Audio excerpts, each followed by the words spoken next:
Hi friends, Mahanadi serial இனி வரப்போகிற எபிசோட்ஸ்க்கான promo தான் இந்த வீடியோவில் பார்க்க போகிறோம். வாங்க ஃப்ரெண்ட்ஸ் பார்க்கலாம். இப்போது இங்கே கங்கா விஷயம் என்னன்னு தெரியாமல் குமரனை பயங்கரமாக திட்டாங்க. ஸோ அதுக்கப்புறம் நான் உனக்காக தான் இதெல்லாம் பண்ணேன் அப்படின்னு குமரன் ரொம்ப மனசு உடைஞ்சு போய் கங்கா கிட்ட சொல்லவும் கங்காவே ரொம்ப ஃபீல் பண்ணுறாங்க. ஸோ தப்பாக நினச்சிட்டோம் அப்படின்னு சொல்லிட்டு இங்கே ரொம்ப ஃபீல் பண்ணிகிட்ருக்காங்க.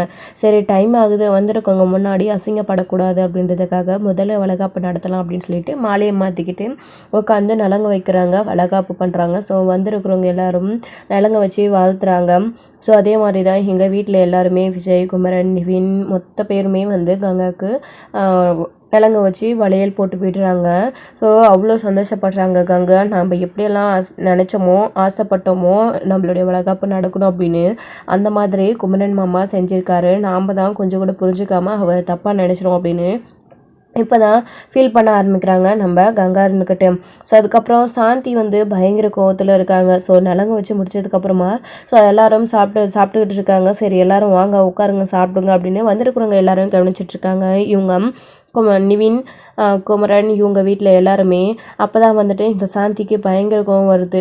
சரி, நம்ம பிள்ளை இந்த அளவுக்கு அவளுக்காக கஷ்டப்பட்டோம், அவள் நம்ம பிள்ளையை எந்த இடத்துல வச்சுருக்கா அப்படின்னு இப்போ தான் நமக்கு புரியுது அப்படின்னு சொல்லிட்டு இங்கே டே குமரா வாடா இங்கே அப்படின்னு சொல்லிட்டு சாப்பாடு போட்டுட்ருக்கிற குமரனை சாந்தி கூட்டிகிட்டு போகிறாங்க. என்னம்மா என்ன விஷயம் அப்படின்னு சொல்லிட்டு இங்கே குமரன் கேட்டுக்கிட்டே இருக்கவும், நீ ஒரு நிமிஷம் வாடா, அதான் வளகாப்பெல்லாம் முடிஞ்சிருச்சுல்ல, இதுக்கப்புறம் இன்னும் இங்கே ஏன்டா நின்றுட்டுருக்க, வாடா போகலாம் அப்படின்னு சொல்லவும் எல்லாருக்கும் ஷாக்காக இருக்குது. என்னம்மா சொல்கிற நீ, எங்கம்மா அப்படின்னு சொல்லிட்டு, என்னடா என்ன தெரியாத மாதிரி கேட்குற, கொஞ்ச நேரத்துக்கு முன்னாடி வரைக்கும் இவ என்னெல்லாம் பேசினான்றத நீ கேட்டுக்கிட்டு தானே இருக்க, உனக்கு புருஷனா என்னடா மரியாதை கொடுத்தா, அவ யாரடா உன்னை இந்த வீட்டில் மதிச்சாங்க, அவளுக்காக ராத்திரி பகலுமா நீ கஷ்டப்பட்டு அவள் ஆசைப்பட்டதை வாங்கி கொடுக்கணும்னு தங்கத்தில் ஜொலிக்க வச்சு அழகு பார்க்குற, ஆனால் உன்னை அவள் கொஞ்சமாச்சும் மன்னிச்சாளாடா, ஏதாச்சும் ஒரு மனுஷனாவாச்சும் மதிச்சாளா, எந்த அளவுக்கு உன்னை பேசுனா, எதுக்காக இப்போ நீ அவளுக்காக இதெல்லாத்தையும் நீ பண்ணிக்கிட்டு இருக்கணும், அதான் அவன் ஆசைப்பட்டதை செஞ்சுட்டல்ல,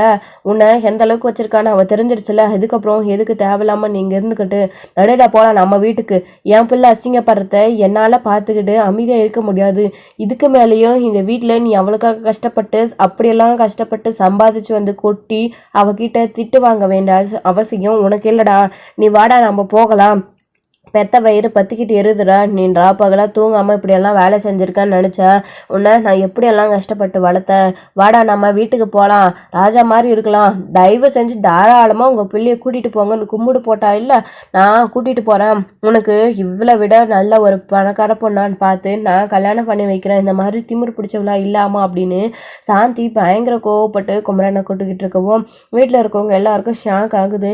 இப்போது காவேரியும் சாரதாவும் இருந்துக்கிட்டு, ஏன் அத்தை இப்படி பேசுகிறீங்க, ஏன் மதனி இப்படி பேசுகிறீங்க, அதான் எல்லா பிரச்சனையும் முடிஞ்சிருச்சுல்ல அப்படின்னு, எங்கம்மா முடிஞ்சிச்சு, எல்லாம் நீங்கள் வேணால் முடிஞ்சிருச்சு சமாதானமாக போயிடலான்னு நினைக்கலாம், ஆனால் இவ பேசின ஒவ்வொன்றத்தையும் அப்படியே என்னுடைய மனசில் ஆணி மாதிரி கிழிச்சிச்சு, இவனுக்கு அது உரைக்குதா இல்லையான்னு தெரியல, உடனே பொண்டாட்டி முன்னாடி பிடிச்சிக்கிட்டு வந்துட்டான், இங்கே பாருடா, உன்னை இந்த அளவுக்கு கேவலமாக பேசினவ கூட நீ இருக்கணுமான்னு நீ முடிவு பண்ணிக்கோ, நீ வா போகலாம் அப்படின்னு சொல்லிட்டு இங்கே சாந்தி கூப்பிட்டுக்கிட்டு இருக்கவும், அத்தை நான் ஏதோ கோவத்தில் பேசிட்டேன் மன்னிச்சிருங்க அத்தை, அதுக்காக குமரன் மாமாவும் கூட்டிகிட்டு போகிறேன்னு சொல்லாதீங்க அத்தை அப்படின்னு கங்கா ஒரு பக்கம் சொல்லவும், இங்கே பாருமா, உனக்கு வேண்டியதெல்லாம் ஆசைப்பட்டதெல்லாம் உன்னை தங்கத்தாலேயே நீ கேட்டதெல்லாம் வாங்கி கொடுத்தா நல்லவன், உனக்கு எதுவுமே செய்யலை அப்படின்னா கெட்டவனா, என் பிள்ளை இன்னைக்கு உனக்கு வாங்கி கொடுத்துட்டான் நீ நல்லவன்னு சொல்கிற, அதே நாளைக்கே நீ ஒன்று கேட்டு அவன் வாங்கி கொடுக்கலன்னா என் பிள்ளை திரும்பவும் நீ அசிங்கப்படுத்துவ அவமானப்படுத்துவ, எதுவுமே கையால் ஆகாதமா, எதுவும் வாங்கி கொடுக்க லாக்கி இல்லை, இவனை வேற பிள்ளை வேற பெற்றுக்க போறேன்னு கேட்டேன், பாருமா தப்புதான், என் பையன் கையால் ஆகாத பிள்ளை உன்னை கட்டிக்கினான், அது தப்புதான், என் பேச்சையும் மீறி அவன் கட்டிக்கினான், இதெல்லாம் அவனுக்கு தேவைதான், இங்கே பாருடா குமரா, இப்பயாச்சும் இந்த அம்மா பேச்சை கேட்டு, அன்னைக்கு தான் என் பேச்சை கேட்காம நீ தப்பு பண்ணிட்ட, இப்பயாச்சும் என் பேச்சை கேளு, நீ என் கூட வா அப்படின்னு சொல்லிட்டு இங்கே சாந்தி கூப்பிட்டுக்கிட்டு இருக்கவும் இங்கே குமரனுக்கு என்ன பேசுறதுன்னே தெரியல, மா கங்கா ஏதோ கோவத்தில் பேசிட்டா, நீ எதுக்குமா இப்படி என்ன கூப்பிட்டு இருக்க, விடுமா அதான் எல்லா பிரச்சனையும் சரியாயிடுச்சுல்ல அப்படின்னு குமரன் சொல்லவும், இங்கே பாருடா எந்த பிரச்சனையுமே சரியாகலை, நீ என் கூட வா, அவளுக்கு வேணும்னது கிடைச்ச உடனே அப்படியே அவள் மனசு மாறிடுவா. நீ நகையை எடுத்துகிட்டு வந்து அவள் கையில் கொடுக்கறதுக்கு அந்த 5 நிமிஷம் முன்னாடி வரைக்கும் நீ எதுக்குமே லாக்கி இல்லைன்னு தானே அவள் நினச்சிட்டு இருந்தா. நீ அவளுக்காக தான் இதை பண்ண அப்படின்னு தெரிஞ்ச உடனே நமக்காக நம்ம புருஷன் நகை வாங்கி கொடுத்துருக்கான் அப்படின்னு உடனே அப்படியே நகையை பார்த்த உடனே மாறிட்டா. இங்கே பாருடா திரும்பவும் உன்னை இப்படி அவள் பேச மாட்டான்றது என்ன நிச்சயம்.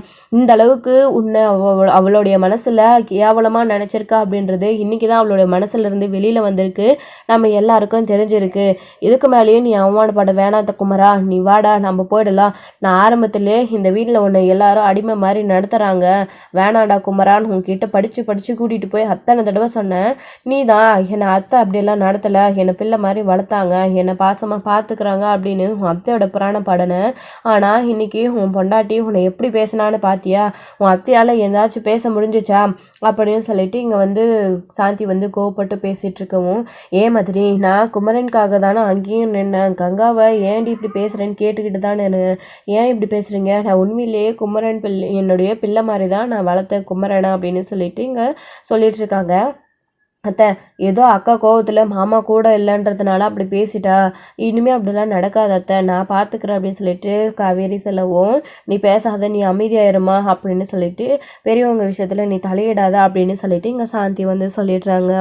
அத்தை நான் பண்ணது தப்பு தான், நான் வேணா உங்ககிட்ட மன்னிப்பு கேட்டுக்கிறேன், என்னை மன்னிச்சிடுங்க, குமரன் மாமாவை நான் சரியாக புரிஞ்சுக்காம போயிட்டான் அப்படின்னு சொல்லிட்டு இங்கே கங்கா வந்து ஃபீல் பண்ணி பேசிகிட்டு இருக்காங்க.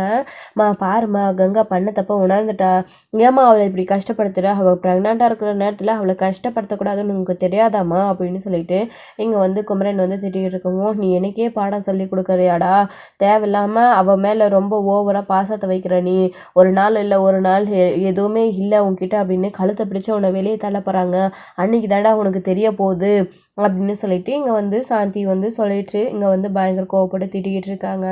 ஸோ இப்போ இங்கே விஜய், நிவின், யமுனா இவங்க எல்லாருக்குமே விஷயம் தெரிஞ்சு அவங்களும் மேலே வராங்க.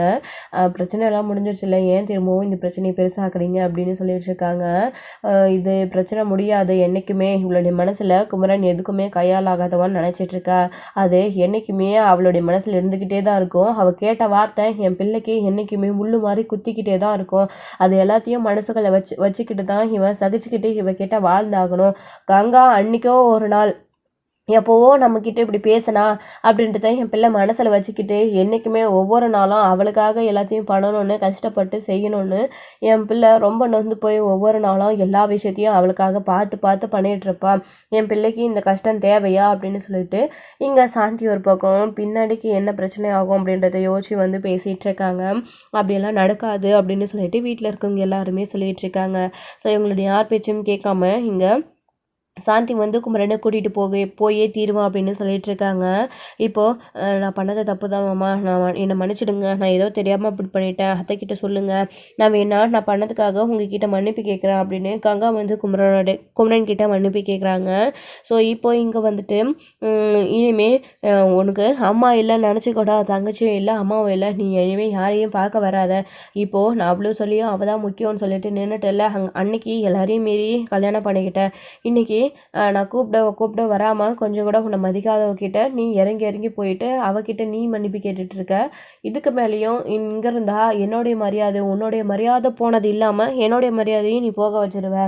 நான் இங்கே இருக்க விரும்பலை, நான் கிளம்புறேன், இனிமே அம்மா தங்கச்சின்னு சொல்லிட்டு அந்த பக்கம் வந்துடாத அப்படின்னு சொல்லிட்டு இங்கே கோவத்தோட சாந்தி கிளம்புறாங்க. ஸோ சாரதா வீட்டுக்கு அவங்க எல்லாரும் எவ்வளவோ வந்து சாந்தியை தடுத்து பார்க்குறாங்க. இங்கே பாருங்க மதினி, ஏதோ கோவத்தில் அப்படி பண்ணிட்டா கங்கா, அதுக்காக நான் மன்னிப்பு கேட்டுக்கிறேன், அதுக்காக வீட்டை விட்டு குமரனை இனிமேல் பார்க்கவும் மாட்டேன், உங்களுக்கு எனக்கும் எந்த சம்மந்தமும் இல்லைன்னு இப்படி மதினி சொல்லிட்டு போகிறீங்க, உங்களை விட்டால் எங்களுக்கு யார் இருக்கான் அப்படின்னு சொல்லிட்டு இங்கே வந்து சாரதா வந்து அழுதுகிட்டே வந்து பின்னாடியே வந்து போயிட்டுருக்காங்க. அத்தை வேணாம் அத்தை அப்படின்னு சொல்லிட்டு காவேரி வீட்டில் இருக்கவங்க எல்லாருமே சொல்லிட்டு இருக்காங்க. யமுனா, நிவின், விஜய் எல்லாருமே சொல்லிட்டு இருக்காங்க. எடுத்து இதுக்கு மேலேயே இங்கே இருந்தால் எங்களோட மரியாதை எங்களுக்கு கிடைக்காது அப்படின்னு சொல்லிட்டு போயிட்டுருக்காங்க. உடனே அதே கோவத்தோட எங்கள் சாரதா வந்து இங்கே வந்து பயங்கரமாக கத்திட்டு இருக்காங்க கங்கா கிட்ட, பாத்தியா இன்னைக்கு உன்னால் இருக்கிற சொந்தமும் போயிடுச்சு, ஏன் இப்படி பண்ணிகிட்டு இருக்க, கொஞ்சமாச்சும் பொறுத்துக்கணும், இருக்கிறத வச்சே வாழ கற்றுக்கணும். இல்லாததுக்கு ஆசைப்பட்டு எதுக்குடி அந்த தம்பியை இவ்வளோ நோகடிச்ச, அதனால பெத்த வயிறு கோவப்படாதா பாரு, அவங்க கோச்சிக்கிட்டு போகிறாங்க, எல்லாமே உன்னால தான் அப்படின்னு சொல்லிட்டு பயங்கரமாக வந்து திட்டிகிட்டு இருக்காங்க. இங்கே கங்கா தான் முழுக்க முழுக்க எல்லாத்துக்கும் காரணம் அப்படின்னு சாரதாவுக்கு பயங்கர கோவம் வந்து சார்ந்தா இனிமே உன்கிட்ட நான் பேசவே மாட்டேன் அப்படின்னு சொல்லிட்டு இங்கே சாரதா வந்து கங்கா கிட்ட சொல்லிட்டு கோவமாக போய் உக்காந்து பயங்கரமாக அழுதுட்டு இருக்காங்க. இங்கே எவ்வளவோ சொல்லி பார்க்குறாங்க நம்ம வீட்டில் இருக்கவங்க எல்லாரும் யார் பேச்சையும் கேட்காம அவங்க கிளம்பி போயிடுறாங்க. ஸோ காவேரியும் கூட அம்மா ஏம்மா நீ அக்கா கிட்ட அதுக்காக கோவப்படுற, பொறுமையாக பேசலாம்ல, அக்கா தான் ஏதோ கோவத்தில் அப்படி பண்ணிட்டா அப்படின்னு சொல்லிட்டு இங்கே வந்து நம்ம காவேரி சொல்லவும், நீ அவளுக்காக சப்போர்ட் பண்ணிக்கிட்டு பேசாதடி அப்படின்னு சொல்லிட்டு இங்கே நம்ம சாரதா வந்து சொல்லிகிட்ருக்காங்க. இனிமேல் நான் அவகிட்ட பேசவே போகிறதில்ல, திரும்பவும் திரும்பி போட மதனி வந்து வீட்டுக்கு வந்து குமரன் தம்பிக்கிட்ட நல்லபடியாக பேசுகிற வரைக்கும் நான் அவகிட்ட பேச போகிறது கிடையாது அப்படின்னு சொல்லிட்டு இங்கே சாரதா வந்து சொல்லிகிட்ருக்காங்க. அத்தை இங்கே பாருங்கள் அத்தை, அம்மா போகட்டே விடுங்க, நீங்கள் எதுக்கு இப்போது அதுக்காக கோவப்படுறீங்க, எனக்கு கங்கா தான் முக்கியம் அத்தை, நீங்கள் தான் முக்கியம், உங்களை விட்டு நான் எங்கேயும் போக மாட்டேன் அப்படின்னு சொல்லிட்டு இங்கே வந்து குமரன் வந்து சொல்லிகிட்ருக்காங்க.